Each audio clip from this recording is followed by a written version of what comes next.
Hello everyone. Class 10th mathematics प्रश्नावली 3.1 का बच्चों क्वेश्चन नंबर फर्स्ट और क्वेश्चन नंबर सेकंड को मैंने डिटेली एक्सप्लेन किया था। आज की इस वीडियो में क्वेश्चन नंबर थर्ड को हम सॉल्व करने वाले हैं। बच्चों क्वेश्चन है 2 किलोग्राम सेब और कह रहा है 1 केजी अंगूर का मूल्य किसी दिन ₹160 था। एक महीना बाद 4 किलोग्राम सेब और 1 किलोग्राम अंगूर का मूल्य ₹300 हो जाता है। इस स्थिति का बीजगणितीय और ज्यामितीय रूप में व्यक्त कीजिए। ज्यामितीय रूप में व्यक्त कीजिए। तो बच्चों बीजगणितीय रूप क्या होता है, ज्यामितीय रूप मैंने आपको बता दिया था इसके पहले वीडियो में। आज फिर मैं क्वेश्चन नंबर थर्ड की बात करता हूँ। तो देखिए एनसीईआरटी को साइड में रखते हैं और वीडियो को शुरू करते हैं। तो बच्चों यहाँ पे ध्यान देना, क्वेश्चन नंबर थर्ड हम लोगों को सॉल्व करना है। तो हम यहाँ पे बात करते हैं, देखिए सेब की बात हो रही है और अंगूर की बात हो रही है। तो 2 चर वाला मान के चलना पड़ेगा बच्चों। तो मान लेंगे हम यहाँ पे कि माना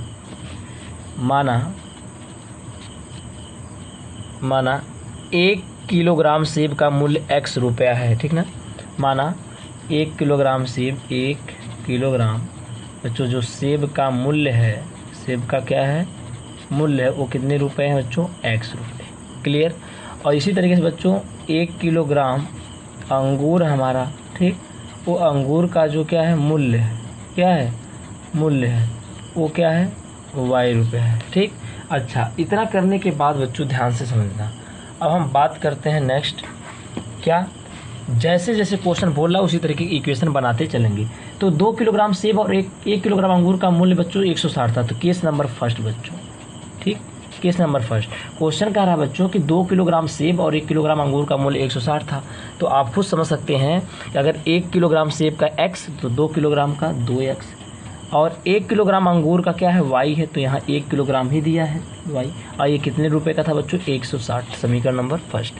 केस नंबर इसी प्रकार बच्चों सेकंड की बात करते हैं। कह रहा कुछ महीने बाद 4 किलोग्राम सेब, बच्चों 1 किलोग्राम सेब का x, 4 किलोग्राम का 4x प्लस कह रहा है कि 2 किलोग्राम अंगूर, बच्चों 1 किलोग्राम अंगूर का y है, 2 किलोग्राम का 2y बराबर बच्चों कह रहा है कि कितने रुपए का मिलता है, 300। दिस इज इक्वेशन नंबर बच्चों सेकेंड। क्लियर।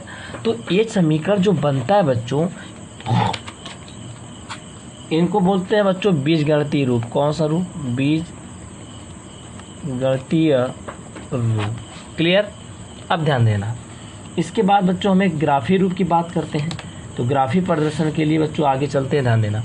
तो उनके लिए क्या करना पड़ता है बच्चों, हमें कम से कम 2 हल निकालने पड़ते हैं। किसी भी रेखा का बच्चों, किसी भी रेखा का ग्राफ खींचने के लिए, इन दोनों रेखाओं का ग्राफ खींचना है। तो रेखा का ग्राफ खींचने के लिए कम से कम 2 हल निकालते हैं।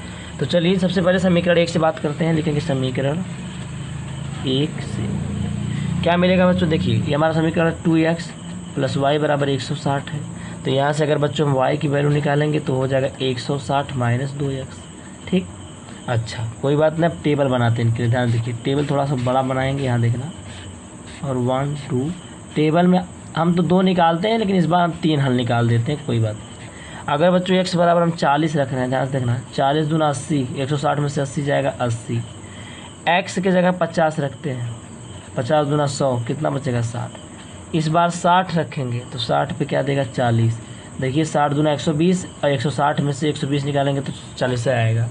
तो इस तरीके से हमें 3 बिंदु यहाँ मिल गए। इसी तरीके से लिखेंगे समीकरण 2 से। कहाँ से, समीकरण 2 से। समीकरण 2 क्या कहता है, ध्यान दीजिए, समीकरण 2 यही है आपका। तो समीकरण 2 के लिए क्या हो जाएगा, 4x + 2y, 4x + 2y बराबर 300, ये ना है।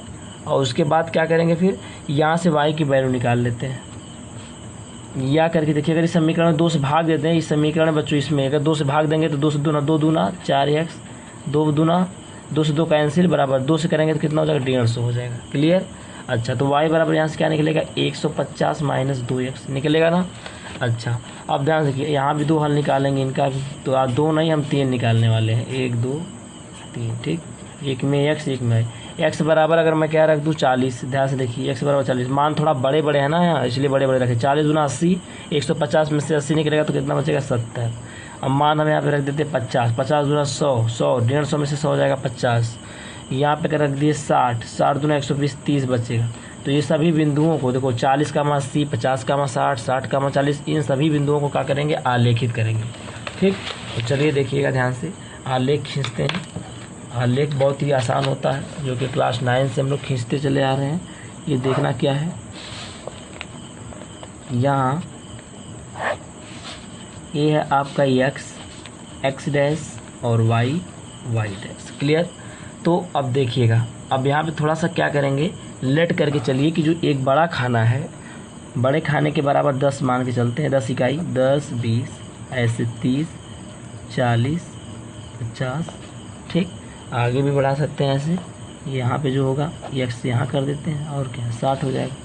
यहाँ चलिए करिए, इधर नेगेटिव चलेगा तो नेगेटिव की कोई ज़रूरत नहीं, ऊपर 1 2 3 4 5 6। ठीक है, चलो 10 20 30 40 50 और 60। ठीक, इधर नेगेटिव होते हैं नीचे, देखिए नेगेटिव की कोई ज़रूरत नहीं है क्योंकि नेगेटिव वैल्यू मेरी कोई नहीं है। तो थोड़ा सा हम दिखा देते हैं। देखिए 40 का 80 बिंदु है, दिखाइए इसको। 40 का 80, x बराबर 40, ये y बराबर 80 है। तो थोड़ा सा और वैल्यू बढ़ानी पड़ेगी। 60 के बाद 70 आता है, फिर 80 आता है। इसकी वैल्यू थोड़ा सा इंक्रीज़ कर लिया, ठीक, क्योंकि ज़रूरत थी। देखिए 40 पे 80 दे रहा है, x बराबर 40 लिया तो 80। 40 के सामने चलिए, ऐसे ऐसे ऐसे चलते रहिए। यहाँ 80 के सामने चलिए, 40 के सामने चलिए, 80 जहाँ दोनों काट देंगे ये बिंदु बनेगा 40, 80। और एक बिंदु है 50, 60, x बराबर 50, y बराबर 60। देखिए 50 के सामने 60 तक चलना, ये बिंदु रहेगा हमारा 50, 60। कौन सा बिंदु है? 50, 60। और एक बिंदु आपका कौन है? 60, 40। 60 ये 40 पे रुक रहा है। यहाँ 60 के सामने चलिए, यहाँ पे 40 तक। कहाँ तक? 40 तक। ये हो आपका क्या, x बराबर 60 है, y बराबर 40। तो ये पहले वाले समीकरण का 3 हल थे। इनको क्या करेंगे बच्चों? मिला देंगे। इन तीनों को क्या करेंगे? ऐसे मिला देंगे। ठीक, इन तीनों को हमने क्या किया? मिला दिया। एक किसका है पता है ना? पहले वाले का किसका है? 2x प्लस y बराबर 160। इसका मिल गया। अब देखिए, अब हम दूसरे वाले खींचते हैं। 40 का 70, x बराबर 40, y बराबर 70। 40 के सामने चलना है 70 तक। यहाँ देखिए ये है 40, 70, 40, 70। और एक बिंदु 50, 50। 50 क्या है? 50।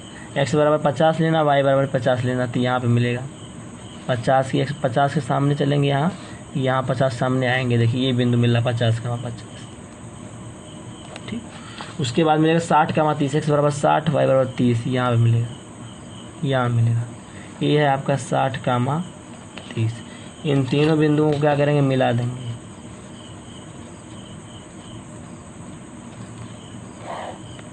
ये तीनों बिंदुओं को मिला दिया तो बच्चों देख रहे हैं ये दोनों लाइनें क्या होंगी? पैरेलल हो गई। ठीक ना, दोनों लाइनें क्या होंगी? पैरेलल। तो ये होता है बच्चों ग्राफीय प्रदर्शन। क्या है? ये दोनों समीकरणों का क्या है बच्चों? ग्राफीय प्रदर्शन। ठीक, इस तरीके से बच्चों का क्वेश्चन कंप्लीट हो गया। तो ग्राफ खींचना बहुत आसान है बच्चों। ठीक ना, तो thank you so much and wish you all the best. मिलते हैं नेक्स्ट वीडियो।